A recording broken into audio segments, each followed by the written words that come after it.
నమస్తే మిత్రులారా.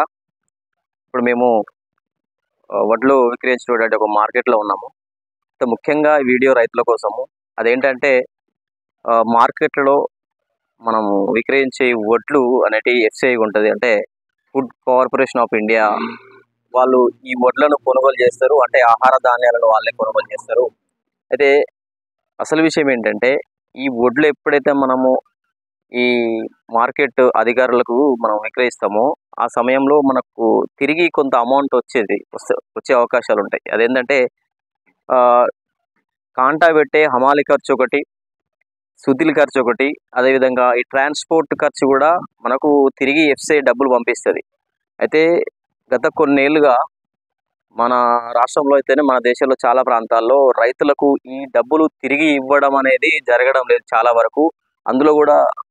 అందులో నేను కూడా ఒక బాధ్యుడిని. గతంలో నా పొలంలో పండిన పంటని నేను అమ్మినప్పుడు తిరిగి నాకు ఈ సుతిల్ ఖర్చు, ఈ ట్రాన్స్పోర్ట్ ఖర్చు, ఈ హమాలీ ఖర్చు నాకు తిరిగి అనేది డబ్బులు ఇవ్వలేదు. కాబట్టి రైతులారా, ముఖ్యంగా ఏంటంటే మనము ఎప్పుడైతే ఈ ఫుడ్ కార్పొరేషన్ వాళ్ళకి మనం ఈ ధాన్యం అమ్ముతామో ఖచ్చితంగా వాళ్ళు మనకు సుతిల్ ఖర్చు, హమాలీ ఖర్చు, ట్రాన్స్పోర్ట్ ఖర్చు ఖచ్చితంగా తిరిగి డబ్బులు ఇస్తారు. వాటిని మనం తీసుకోవాలి. ఎవరైతే మార్కెట్ నిర్వహిస్తున్నారో వాళ్ళని అడిగైనా మనం తీసుకోవాలి. అది హక్కు, అది రూలు.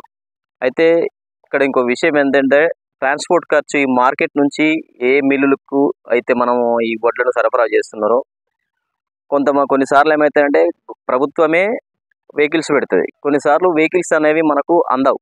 అంటే టైంకి అందకపోవడం వల్ల మనం రైతులనే వెహికల్స్ పెట్టుకొని ట్రాన్స్పోర్ట్ చేయించుకొని మేము డబ్బులు ఇస్తామని చెప్తారు.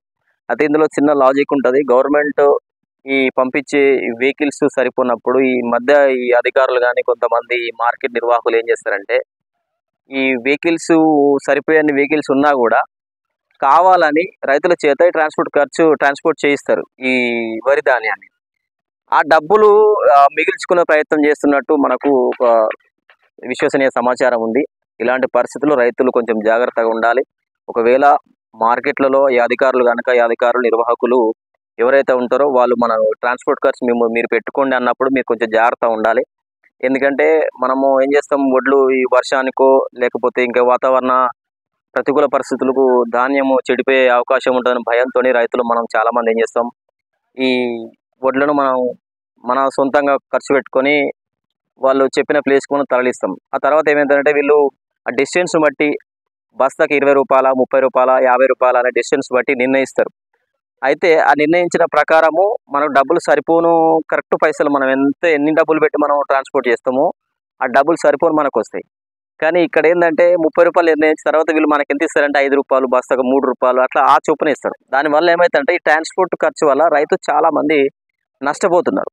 ఒక వైపు ఏమో ఈ ప్రతి బస్తాకు 2 కిలోలు 3 కిలోలు అనుకుంటూ ఇక్కడ ఎక్కువ తీసుకుంటున్నారు. ఇంకో వైపు ఏమో మనకు సుత్తిలి ఖర్చు చేయరు, అదేవిధంగా హమాలి ఖర్చు చేయరు. ఈ ట్రాన్స్పోర్ట్ ఖర్చులు కూడా మనకు రైతు మీదనే వేసినప్పుడు చాలా రైతు నష్టపోయే అవకాశం ఉంటుంది. ఈ విషయాల పట్ల ముఖ్యంగా రైతులు ఈ విషయాల పట్ల జాగ్రత్తగా ఉండాలి. ఎట్టి పరిస్థితుల్లో కూడా అన్ని గవర్నమెంట్ ఇస్తుంది, ఎఫ్సిఐ అన్ని పైసలు ఎఫ్సిఐ ఇస్తుంది. హమాలి ఖర్చు కూడా ఇక్కడ ఇంకో విషయం ఏంటంటే హమాలి ఖర్చు కూడా కొంచెం తేడా ఉంటుంది. అది ఎట్లా అంటే ఇక్కడ హమాలీలేమో ఈ బస్తకు 10 రూపాయల, 12 రూపాయల, 15 రూపాయల ఇక్కడ వీళ్ళు మన రైతు దగ్గర తీసుకుంటారు. ఈ పైసలు కూడా ఈ ఎఫ్సిఐ అధికారులు ఇస్తారు. అయితే ఇక్కడ మధ్య నిర్వాహకులు ఏం చేస్తారంటే ఆ పూర్తి పైసలు ఇవ్వరు.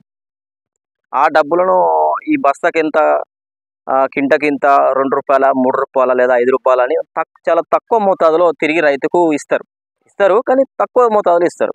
అట్లా కాదు, నిజంగా మార్కెట్లో కళ్ళంలో హమాలి ఖర్చు ఎంత 13 రూపాయల, బస్తకు 15 రూపాయల, ఆ మొత్తం ఖర్చు ఇదే ఎస్టిమేట్ వేసి పైన ఎఫ్సిఐ అధికారులు పంపిస్తే ఆ తిరిగి డబ్బులు మనకు రైతులకు సంపూర్ణంగా వస్తాయి.